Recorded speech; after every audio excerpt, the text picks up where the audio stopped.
we say to America is be true to what you said on paper.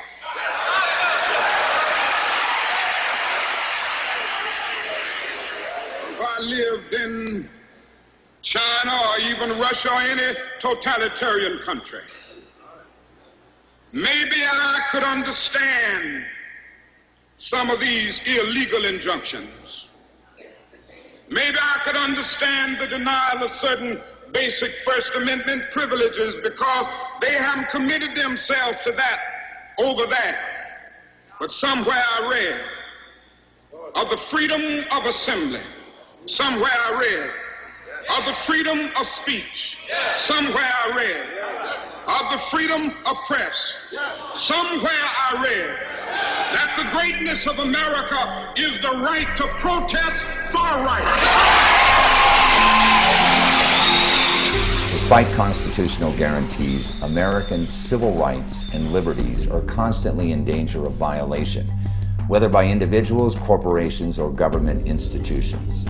Regardless of whether personal prejudices or national security concerns lie at the root of these violations, challenging them and holding wrongdoers accountable is imperative for the sake of the constitutional integrity and the preservation of the American way. Trial lawyers advocate for awareness, the truth, and a person's right to know. They believe that in the absence of the truth, all of us stand helpless to defend ourselves, our families, our health, and our way of life. Oftentimes, we don't think about or worry about or understand what is happening to another until it happens to us. Deceits have no boundaries. Disease doesn't recognize the color of our skin or our political party's affiliation. When it comes to cover-ups and false allegations by agencies of the state and the federal government, there is not a soul amongst us who does not have a cringing fear of their overwhelming, awesome power. It is at these times that we need experienced and dedicated trial lawyers, the warriors in the courtroom who are willing to battle for us tooth and nail in the halls of justice to protect our cherished way of life. From coast to coast, mentally ill people without reliable access to the costly, on-demand care they need are left to fend for themselves. In the aftermath of the movement in the 1970s to close large mental asylums, many of today's mentally ill are left to their own devices. They are often homeless and without full-time advocates. With government unable or unwilling to properly serve this population, the criminal justice system is left to pick up the slack. Contrary to what many assume, the mentally ill are most often the victimized and not the victimizers. A 2005 study by researchers at the Feinberg School of Medicine at Northwestern University found that persons with serious mental illnesses are 11 times more likely than the general population to be victims of violent crime, with perhaps as many as 1 million crimes committed against those with serious mental health issues each year. But relying on the police to address the problem has too often resulted in tragedy, not only on the mean streets of big cities, but also in upscale, very affluent, ultra-modern, high-tech communities like Playa Vista, California, also known as Silicon Beach. At approximately 3:23 a.m. on January 14, 2011, 25-year-old Reginald Doucet Jr. was shot and killed by LAPD police officer Aaron Goff at a condominium complex in Playa Vista, California. Reginald Doucet Jr. was suffering a mental breakdown, and the police officer was not trained sufficiently to deal with it, so he shot and killed him. If this had been treated as someone that was suffering from a mental illness, we would have never gotten to the point where he would have been killed. In this insider-exclusive Justice in America Network TV special, our news team visits with Brian Dunn, managing partner at the Cochran Law Firm in Los Angeles, and Megan Jonges, one of their key trial lawyers, to examine how they successfully represented the family of Reginald Doucet Jr. to get justice. Over his 23-year career, Brian has resolved over 200 cases in state and federal court, and the majority of these cases involve police shootings that all too often lead to the death of the victim. No other attorney has better expertise in handling matters of police shootings, and no other attorney is better equipped to help a jury understand the responsibilities of police officers, departments, and the law as it relates to a police officer's use of deadly force. Having spent his entire career with the Cochran Firm, Brian has handled many of the firm's highest profile police misconduct cases, including those involving Geronimo Pratt, Reginald Doucet, Devin Brown, and Taisha Miller. Brian and Megan understand that police brutality is one of the most serious, enduring, and divisive human rights violations in the United States. The problem is not just in Los Angeles, but nationwide, and its nature is institutionalized. And because of that, they are driven to fight for people who have been harmed by the willful or negligent actions of others. This is the Insider Exclusive, live from Los Angeles.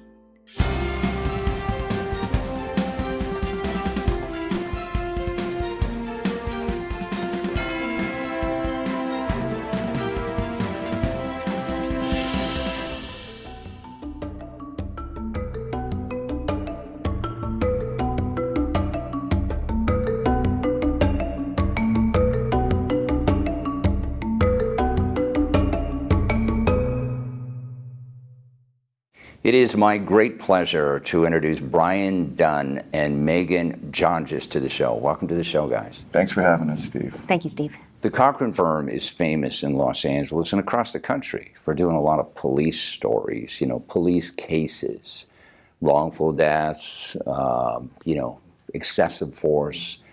You, both of you, handle a lot of those cases, don't you? We do, and it's one of the interesting things, Steve, because this is something that we've been known for doing, because this is something that our founders started as far back as the 50s. Johnny Cochran was one of the founding lawyers that actually had the courage to take on cases involving excessive force, cases involving wrongful death at the hands of police. This is something that's considered to be an accepted area of practice now, but it's not something that has always been that way. These cases are very unique. They have political undertones. A lot of times you have situations in which individuals have been killed that were breaking the law. And we're dealing with enforcing the Constitution on the most base level.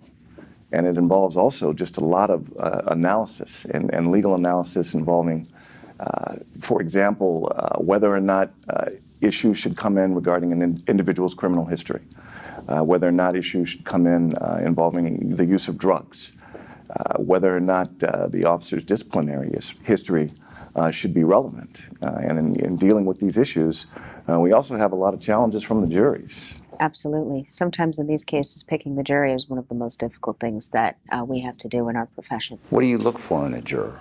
We look for somebody who has an open-minded approach to what can usually be some very troubling evidence on both sides. We want somebody ultimately who's going to evaluate everything in the case and not approach it with deference to the officer in a way that would put the officer above perhaps the plaintiff. We want an equal playing field. That's what we seek ultimately from a juror. And it's always about people, Steve. That's the most important thing. We're dealing with mothers who've lost their sons. We're dealing with wives who've lost their husbands.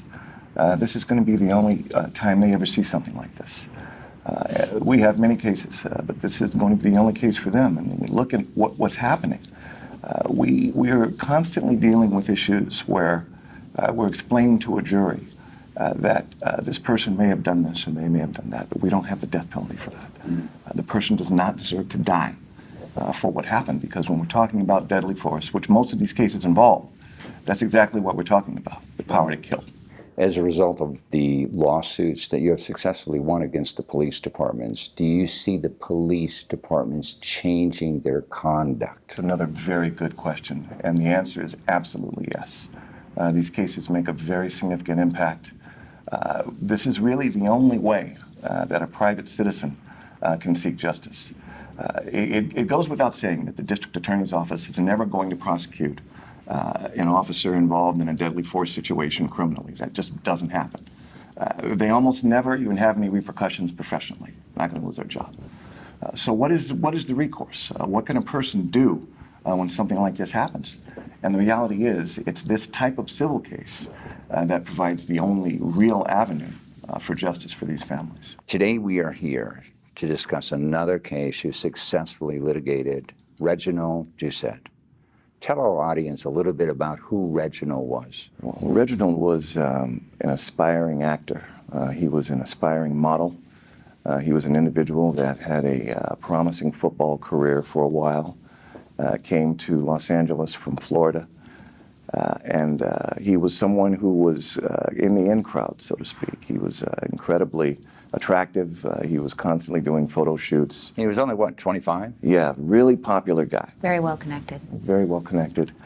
And with regard to his case, something happened with regard to his behavior in the days preceding this incident, and we will never know because it wasn't drugs.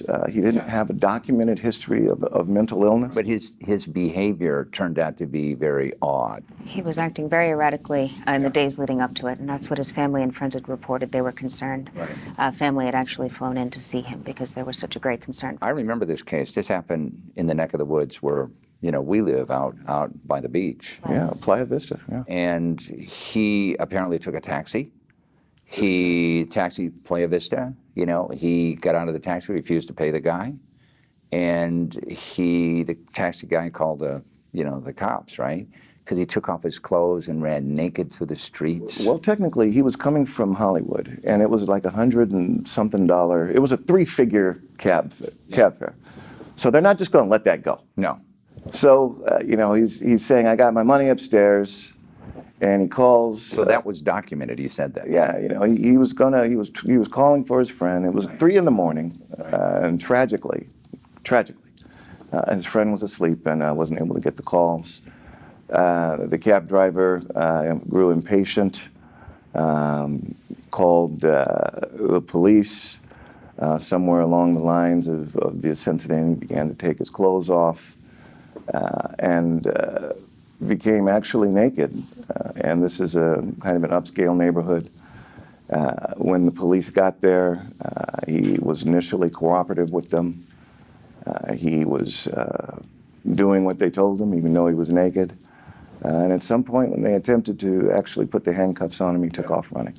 They called in that this was a mental case, didn't they? Wasn't that call done, 5150? 5150 is actually a welfare and institutions code in California that provides for a commitment of somebody because they pose a grave danger to themselves or others. Police use it as a code for somebody who may be experiencing some form of mental breakdown. So the police knew when they were going there that they had a case of unusual behavior, right? Yes, but if you see a man that's completely naked, Right. That's talking erratically, that is not responding in a manner that you would expect, it should cue in that perhaps something's not right with this guy. What happened when the cops got there? Well, when they initially encountered him, he was going to submit to an arrest, and when they were attempting to put the handcuffs on him, he took off running. It's almost all captured on video, believe it or not. He ran up to an area of the complex where he attempted to contact his roommate. It didn't work. They talked to him for a while at that area of the complex. The one officer had the taser on him.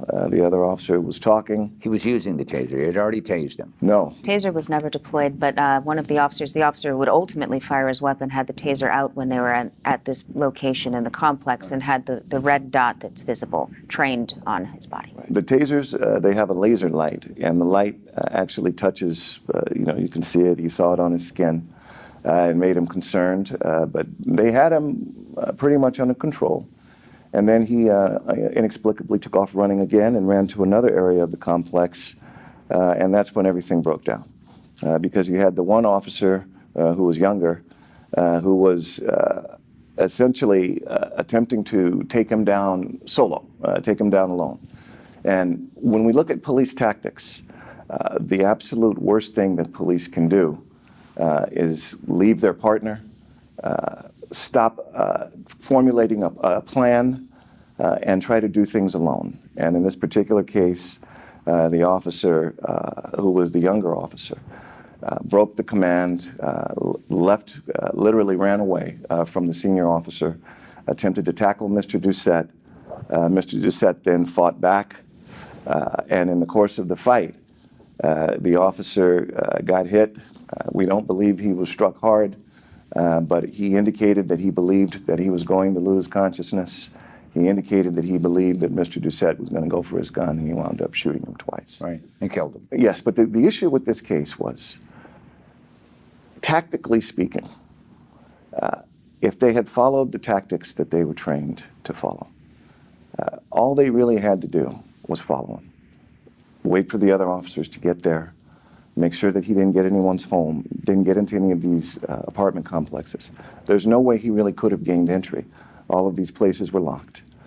And the issue with a case like this, because there was actually another trial earlier, and then the jury actually found that the officer didn't use excessive force. Right. And we tried it again on the issue of whether their tactics could have had an effect on that. And you tried it in the city of Santa Monica. It was tried in the city of Santa Monica. Why was it tried in a separate city? Well, that's a very good question. When we have a situation where there's a claim that has been severed from a federal claim, it actually bounces back to the venue where it was originally filed. Santa Monica would be that venue. Yes. Yeah, a lot of people were very familiar. A lot of our jurors were very familiar with this area. Right. And no one would think of something like a police shooting happening in a neighborhood like this. But what we were able to show was that just because of their tactical response to the situation, it kind of spiraled out of control. And it's a very interesting thing, Steve, because when you look at a police shooting and you really analyze what happened, about 25 dominoes have to fall exactly right for the shooting to happen. And the dominoes are usually set in motion by the act of the person being shot, of the person that broke the law. But law enforcement can break that cycle on many occasions. There's many things that law enforcement officers can do to stop this chain. And here, you had an individual who obviously wasn't in his right mind. And the proper response is not to start fighting with him because he hadn't hurt anyone, not to use violence against him. You wait for other officers to get there. The big question that I would ask is, why didn't they use their taser? That's also a question that we had. One of the most interesting things in the case actually was the testimony of the officer, where he had it out. Which was that he didn't believe at the time that he had it out, that he had the justification to use it. But he had the justification to kill him. Yeah, once everything escalated and they weren't able to control the situation there. Yeah, it was something that was very surprising to us. So let me ask you a question. The taser has what, about 25,000 volts? 50,000. Yeah. When you're hit by the taser, it immobilizes you, doesn't it? 95% of the time. Except it maybe you're on PCP. There are certain instances in which the taser may not work, but it should always be attempted. How long does it immobilize you? It will immobilize you there's a 5-second cycle that they're supposed to use it with. In other words, the electricity goes in for 5 seconds. But as long as those darts are in, you have what is called complete neuromuscular incapacitation. You're not moving. Right. And then after that 5-second cycle, are they still immobilized? Yes. Okay, so then they can handcuff them. Yeah, or they can handcuff them during. But yes, it can definitely. They can touch the body while the electricity is going through it? Sometimes that has an effect. Sometimes that will have an effect. But the great thing about the taser is that once he's saying those darts are in there, they can activate it again. Getting back to the first trial where the officer was found that he wasn't using excessive force, he wasn't using proper protocol either. Well, the jury hung on that, and that's why we had the second trial. I mean, had he used his taser, a life would have been spared. We can certainly surmise that would occur. Yeah. But one of the issues is that when we look at these cases, we have to look at did they do what they were trained to do? Right. Because there are a lot of incredibly well-meaning officers that set out these rules. They love the profession of law enforcement, and they realize certain things work and certain things don't work. Yes. Because when we do the same things over and over again, we see the same types of results. Yeah. So when you're dealing with someone who's 5150, when you're dealing with someone who is acting erratically, if they haven't hurt anyone, the best thing to do is give them space, talk to them in a quiet manner, don't threaten them, and essentially wait for backup and tell them that you're here to help. Now, that may sound counterintuitive. If you watch movies, you might think just slam the bad guy, get the bad guy, whatever. But the reality is that doesn't always work. Right. And when you follow the tactics, you can have a safe outcome. Yeah, and the great majority of police officers, let's say this, do follow the proper procedures. Remember, we take less than 1/10 of 1%. No, we want to emphasize this because although we are doing, police shows, excessive force, wrongful death, the great majority of police officers, I'm going to say, thank God they're out there. Yes. Thank God they're out there. Absolutely. So let's talk about some of the questions that a lot of people who are watching these shows have when they're dealing with the police.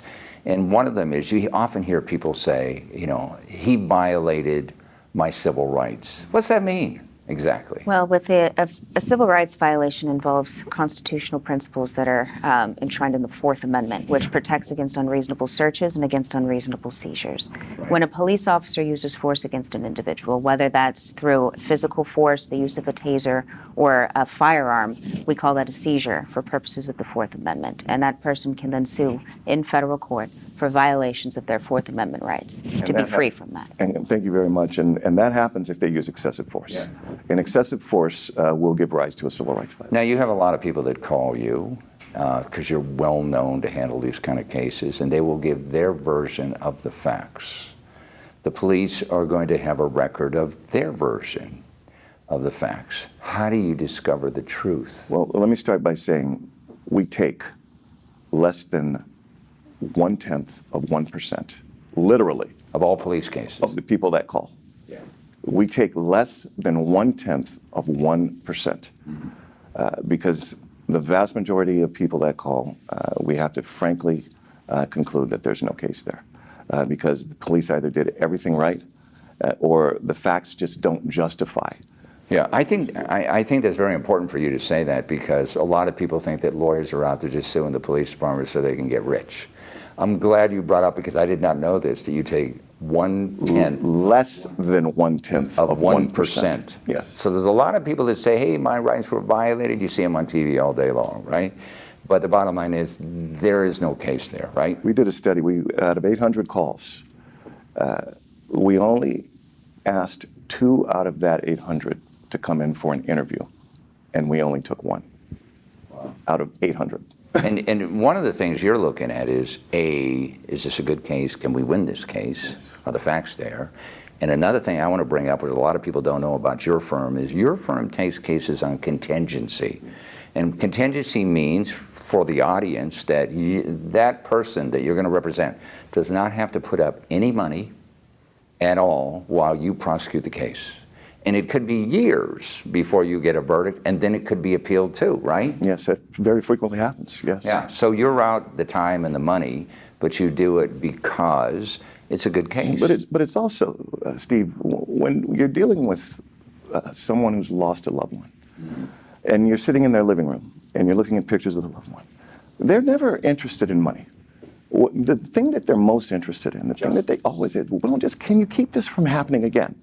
See, the true victim, the true face of suffering, it's not someone that's interested in money. They just want to know if there's anything that can be done to keep another family from going through this, to keep another mother from going through this. Yes. And that really motivates us more than anything around here. For our audience, what exactly is police misconduct? What is excessive force? How do you define that? If you look at the letter of the law, it is more force than necessary. Yeah. But if you look at the actual functionality and the spirit of the law, is there an abuse of power that rises to the level that we think a jury would be outraged? That's really, in the real world, what it means. When folks are evaluating law firms, they think they have a case. The name Johnny Cochran stands out in Los Angeles, stands out in America as one of the best trial lawyers and firms in this country. What represents a law firm? What is a good law firm to take a case? First of all, you have to have been doing it for years. Yeah, you got to have the experience. Yeah, we've been doing this I've been at this firm for 25 years. Yeah. And this is what you came here right out of law school. Right out of law school. I've been here 25 years, half my life. I've been here. Yeah. You got to have the years, but you have to be able to produce results. And the fact of the matter is, a lot of lawyers think they can do these cases. And a lot of lawyers see it and they give these cases and they wind up getting defensed. And we win the majority of our cases in trial. In the last 3 years, we have won, I believe, 7 out of 9. And you've tried, what, over 200 cases, something like that? No, I've taken over 200. In terms of actual cases that go to trial, it's around 50. Yeah. It's in that range. What, and these are mainly police cases, right? The majority, yes. So the majority. out of the 200 cases, 150 settled. Why? Well, there's a million reasons why cases settle. Is it because the conduct is so blatant and egregious? No, it's simply because it's a business decision on both sides. They don't ever admit fault, and they will never admit that they did anything wrong.